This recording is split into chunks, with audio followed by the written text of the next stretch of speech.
Cal, talk about Davis, his blocks, and did you know with 444 that he was too shy of a triple-double? I didn't, but he was, without him, we'd probably lose the game. He changed everything about the game. And you know, blocked shots, he scored baskets, he rebounded tough rebounds, he came up with balls. You know, when it got rough, we had guys that couldn't come up with balls, just could not. It's Achilles heel for us, and guys think it's okay, and it's just not. But he played, he balled. Cal, you said yesterday we need work on offense, playing pretty well on defense, kind of how it played out again tonight. How do you reconcile playing so dominant on defense? I think 5 shot clock violations early in the first half, all the block shots, and not well, on the other end. You're playing such a young team that we haven't figured out each other yet. It's going to take time. This team will be way better in March than it is right now. I mean, we started the game, we had 5 turnovers to start the game, first 3-4 minutes. 5 turnovers. Of the kind of, you know, going after a ball, half speed, running somebody over, walking, not sprinting the court. You know, and then give St. John's credit. They scrapped. They were physical. They played a style that they felt they had to play, which was let's run the shot clock down. That's why there were shot clock violations, not that we were so good defensively. They went to run the clock to 10 seconds and try to make a play. Then they couldn't get the shot off at that point, which is hard. But they did what they had to stay in the game. And we were just inept offensively.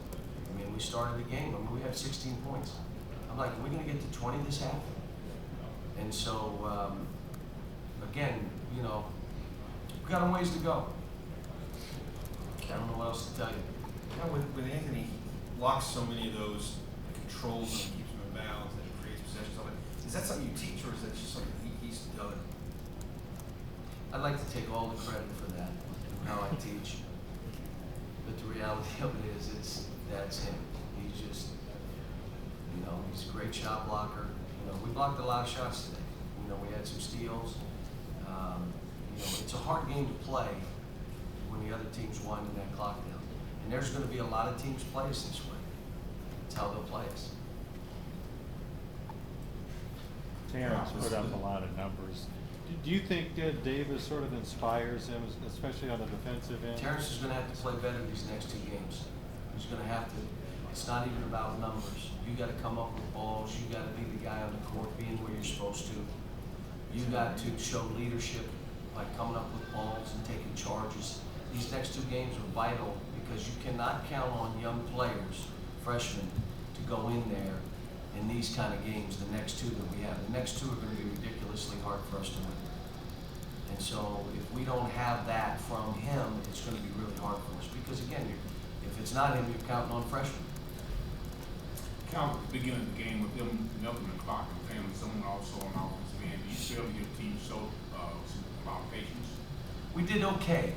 But you know, we started the first couple possessions, guys put the ball above their head. They didn't get into the gaps. They didn't. I mean, it's things that we'd worked on for 4 days. You know, they didn't do. And I just started the game, and so we end up with 5 turnovers. And I'm like, you know, what are we doing? But again, I'm not the most patient guy anyway, and I want us to be better now. Well, it's December 1st. We are what we are. We're a good defensive team. We can't sustain the energy we need because it's so early in the season. We stopped playing a lot. And offensively, we just aren't in sync yet. We got to get there. A lot of times you hear of these ADU players, stars, they don't care about defense. You have guys that appear to at a young age. Are they just special that way, or is there something else that's going on? Well, if you're not going to guard here, you don't play. You're not going to get in games. And if you really keep if you break down, then we play somebody else. Our practices, preseason is all offense. When we get into the season, we're zeroing in on what we're doing defensively. So, you know, defense has been I mean, if you look over the last 5 or 6 years, my teams defensively have been efficient. They've done what they were supposed to do. So this team is no different. I mean, if field goal percentage, rebound margin, which isn't what it should be because they jerk balls out of our hands today. And then blocking shots and steals and giving yourselves more opportunities. But again, look, I'm looking at other teams around the country that are top-ranked teams. They're just way ahead of us offensively, just way ahead. And so you're not going to go hold those kind of teams to 32%, 29%. You're not.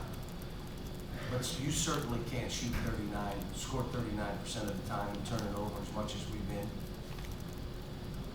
Coach, as far as St. John's, Coach, over here, they are obviously a little undermanned with only 7 or 8 scholarship players. Can you talk about, as a coach, how difficult it is to coach a team with that few players, and how much will it help them if they're able to get another player or 2 here in December for the rest of their season?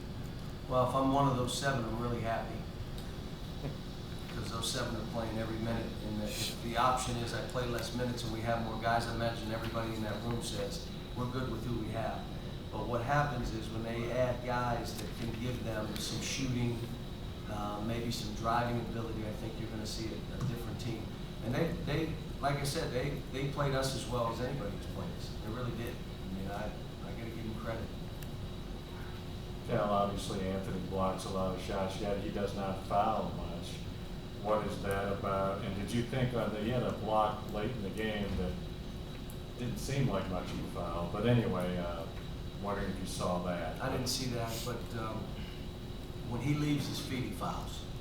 The great shot blockers wait till you release it, and then they go after the ball. So a ball fake doesn't bother them because they're not leaving anyway. So you can ball fake 6 times until you start to release the ball. When it's out of your hand, the shot blocker will go after it. That's what he does. And the other thing a shot blocker does is he's blocking not his man's shot, he's blocking somebody else's shot. And that's why I'm telling my players, don't foul. We did exactly what we did against Kansas. They had 10 straight points from the free throw line. Come on, quit fouling. We're blocking every shot. Why would you grab or foul or hold? Why? And we did the same thing when we played Kansas. As the game wound down, we just gave them all those free throws. So we got to get better at that. 2 more questions.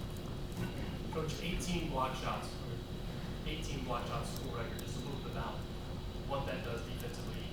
I know offensively it's not where you want to be, but defensively it's got. No, we're a pretty good defensive team.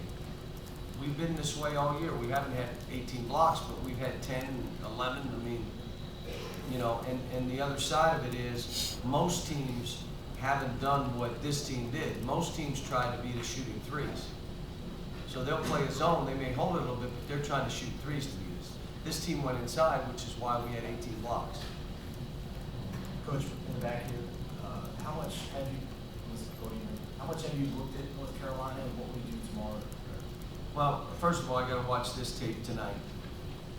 Then I've got to watch our game with North Carolina a year ago. And then I've got to watch 2 or 3 other tapes of North Carolina. I watched them against Vegas about 8 minutes, 10 minutes. And I watched them against Wisconsin maybe 12 minutes, 15 minutes, max. So I got a lot of work to do. Have no idea how we're going to play them yet. You know, they pretty much play how they play. We pretty much play like we play. I doubt if either one of us are going to try to hold the ball. I mean, it should be an up and down game, I imagine. If you let them get in too much of an up and down game, you'll get killed. So you got to make it so they're not getting just pass ahead layups. But let me just tell you, what I saw in the little bit I saw last night, they are really good. And I know Vegas made 13 threes, which is why they won the game.